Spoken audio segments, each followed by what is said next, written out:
Super star Mahesh Babu 29వ movie short cut లో SSMB 29 భారీ స్క్రీన్ మీద ప్రోమో వదిలే వరకు గ్లోబ్ ట్రాటర్ ఇలా ఇన్ని పేర్లు ఇంతగా అంచనాలు సడన్ గా సర్ప్రైజులు ఒకేసారి ఈవెంట్ తో ప్రమోషన్ ని పీక్స్ కు తీసుకెళ్లిన రాజమౌళి మొత్తంగా సూపర్ స్టార్ ఫ్యాన్స్ కి మాత్రమే కాదు టోటల్ ఇండియన్ ఆడియన్స్ కు ఒక చిన్నపాటి సినిమా పండగే తెచ్చాడు. అంతా బాగానే ఉంది.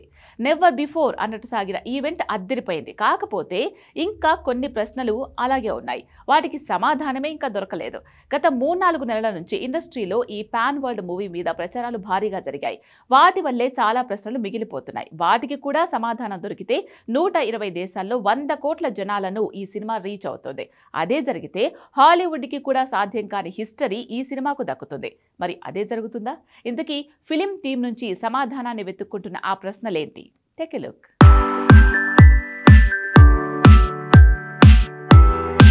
సూపర్ స్టార్ మహేష్ బాబు 29వ మూవీ టైటిల్ వారణాసి అన్న ప్రచారమే నిజమైంది.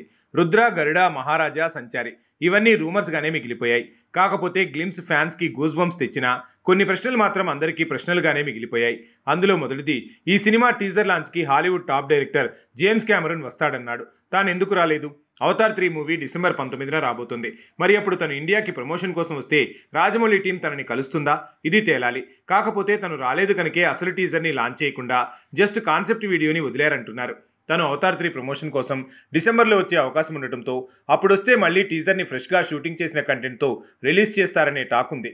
పాన్ ఇండియా మూవీ బాహుబలి తీసేప్పుడు తమిళ మార్కెట్ కోసం కట్టప్పని, కన్నడ మార్కెట్ కోసం సుదీప్ని, హిందీ ఆడియన్స్ కోసం తమన్నాని, మలయాళ మార్కెట్ కోసం నాజర్ అండ్ కోని తీసుకున్నాడు. అలా అన్ని భాషల మార్కెట్ని సాటిస్ఫై చేశారు. మరి Varanasi movie pan world project కాబట్టి China, Japan, Europe, America, Africa ఇలా అన్ని ప్రాంతాల నుంచి ముఖ్యమైన నటులను తీసుకోవాలి.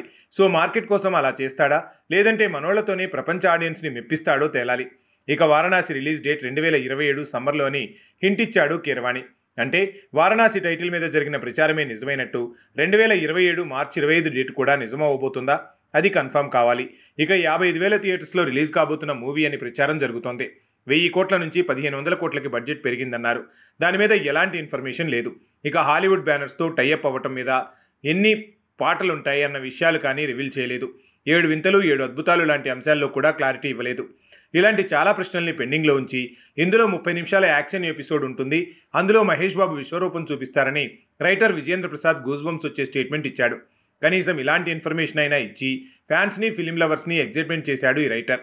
ఏది ఏమైనా హిమాలయాలు, తిరుపతి ఎంకన్న, తర్వాత వారణాసి మూవీ ఈ 3 ఒకే అనేలా తనిచ్చిన స్టేట్మెంట్ మాత్రం సోషల్ మీడియాలో వైరల్ అవుతుంది. చాలా తెలివిగా సినిమా కంటెంట్ని రివీల్ చేయకుండా కేవలం కాన్సెప్ట్ని గ్రాఫిక్స్లో చూపించి కూడా జనాలకు ఎగ్జైట్మెంట్ చేసి ఎన్నో ప్రశ్నలను ప్రశ్నల్లానే మిగిల్చాడు జక్కన్న. కానీ పబ్లిసిటీ మాత్రం పీక్స్కి చేరింది. ఇదే ఇలా ఉంటే ఇక teaser, trailer, songs, pre release event, world ప్లాట్ఫామ్లో ప్రమోషన్ ఎలా ఉంటుందో అన్నది జనాల ఊహలకే వదిలేశాడు దర్శక ధీరుడు.